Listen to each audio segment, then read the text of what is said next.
पृथ्वी को लेकर एक नई रिपोर्ट ने दुनिया भर के वैज्ञानिकों में हलचल मचा दी है। इस रिपोर्ट के अनुसार हमारी धरती इसी जुलाई और अगस्त में तेज रफ्तार से घूमने लगेगी, जिससे दिन छोटे हो जाएंगे। इस रफ्तार में वृद्धि के पीछे धरती के गर्भ में होने वाली हलचल और ग्लेशियरों का पिघलना माना जा रहा है। हमारे सौरमंडल और पृथ्वी को लेकर वैज्ञानिकों ने बेहद दिलचस्प जानकारी शेयर की है। उनके अनुसार आने वाले कुछ दिनों में दुनिया पृथ्वी के इतिहास के सबसे छोटे दिनों का अनुभव करेगी। खगोल भौतिकविदों ने अपनी एक रिसर्च के आधार पर पाया है कि पृथ्वी की घूर्णन गति बीते 5 साल से बढ़ रही है। बता दें कि 2020 से पृथ्वी अपनी धुरी पर सामान्य से अधिक तेजी से घूम रही है। इसका असर अब दिखाई पड़ेगा। तेज घूमने की गति के कारण धरती पर दिन छोटा होने लगेगा। इसका मतलब है कि अगस्त से पृथ्वी का चक्र 24 घंटे से ज्यादा का हो जाएगा। खगोल भौतिकविद ग्राहम जोन्स ने सबसे छोटे दिन के लिए तारीखें बताई हैं। उनके अनुसार इसकी शुरुआत 9 जुलाई या 22 जुलाई को हो सकती है।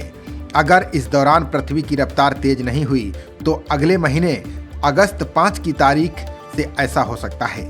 वैज्ञानिकों का मानना है कि चंद्रमा की कक्षा से पृथ्वी पर प्रभाव की वजह से ऐसा होगा। ये दिन सामान्य दिन से 1.66 मिलीसेकेंड से ज्यादा छोटा होगा। वैज्ञानिकों के अनुसार पृथ्वी का घूर्णन अब पूरी तरह से स्थिर नहीं रह गया है। रिसर्च बताती है कि 2020 में किसी अज्ञात कारण से हमारा ग्रह तेजी से घूमने लगा।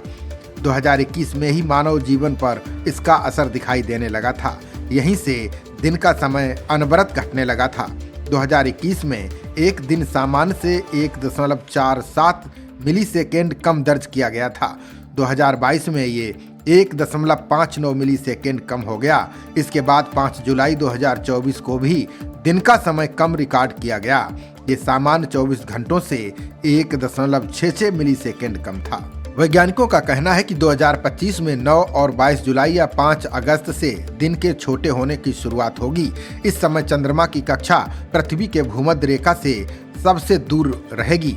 रिसर्च के अनुसार इस प्रक्रिया के पीछे कई कारक हैं। इस रफ्तार में वृद्धि के पीछे कई वजहें हो सकती हैं। धरती के गर्भ में होने वाली हलचल इसका कारण हो सकती है।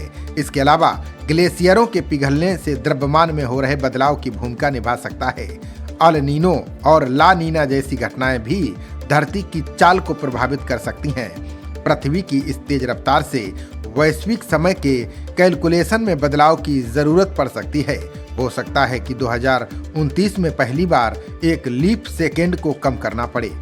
इस अध्ययन में एक और बात सामने आई है।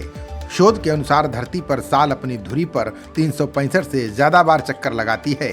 इसी से साल के दिन तय होते हैं, लेकिन हमेशा ऐसा नहीं था।